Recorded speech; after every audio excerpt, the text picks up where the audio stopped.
ಆತ್ಮ ಎಂದರೆ ಯಾವುದೇ ಜಡವಸ್ತುವನ್ನು ಚಲಿಸುವಂತೆ ಮಾಡುವ ಚೈತನ್ಯ.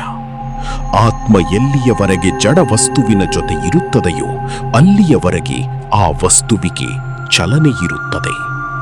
ಆತ್ಮವು ಪರಮಾತ್ಮನಷ್ಟೇ ಪವಿತ್ರವಾದುದು. ಆತ್ಮವು ನಮ್ಮ ಶರೀರದಲ್ಲಿ ಇರುವಾಗ ನಾವು ನಮ್ಮ ಕಾರ್ಯಗಳನ್ನು ಮಾಡುತ್ತೇವೆ. ಆತ್ಮವು ಒಂದು ಪ್ರಭೇದದಿಂದ ಮತ್ತೊಂದು ಪ್ರಭೇದಕ್ಕೆ ವರ್ಗವಾಗುತ್ತಲೇ ಇರುತ್ತದೆ. ನಮಗೆ ಹಿಂದಿನ ಜನ್ಮದ ನೆನಪುಗಳು ಮರೆತು ಹೋಗುತ್ತವೆ. ಕೆಲವು ಆತ್ಮಗಳು ಹಿಂದಿನ ಜನ್ಮದ ಜ್ಞಾನದಿಂದ ಈ ಜನ್ಮದಲ್ಲಿ ತುಂಬ ಬುದ್ಧಿವಂತರಾಗಿ ಜನ್ಮ ತಾಳುತ್ತವೆ. ಶರೀರವು ಒಂದು ಉಡುಪಿನಂತಿದೆ. ಉಡುಪು ಹಳೆಯದಾದಾಗ ನಾವು ಅದನ್ನು ಬದಲಾಯಿಸುತ್ತೇವೆ.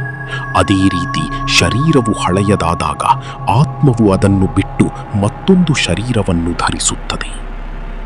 ಅನೇಕ ಜನ್ಮಗಳನ್ನು ಪಡೆದ ನಂತರ ಈ ಮಾನವ ಜನ್ಮ ದೊರೆಯುತ್ತದೆ. ಮಾನವರಿಗೆ ಯೋಚನೆ ಮಾಡುವ ಶಕ್ತಿಯನ್ನು ದೇವರು ಕೊಟ್ಟಿದ್ದಾನೆ.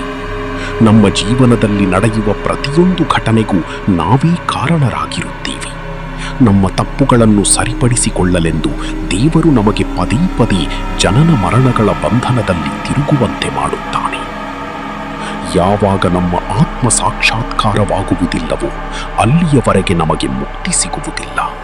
ಶರೀರವನ್ನು ನೋಡಿ ಬದುಕಬಾರದು. ಆತ್ಮ ಹೇಳುವ ದಾರಿಯಲ್ಲಿ ಬದುಕಬೇಕು.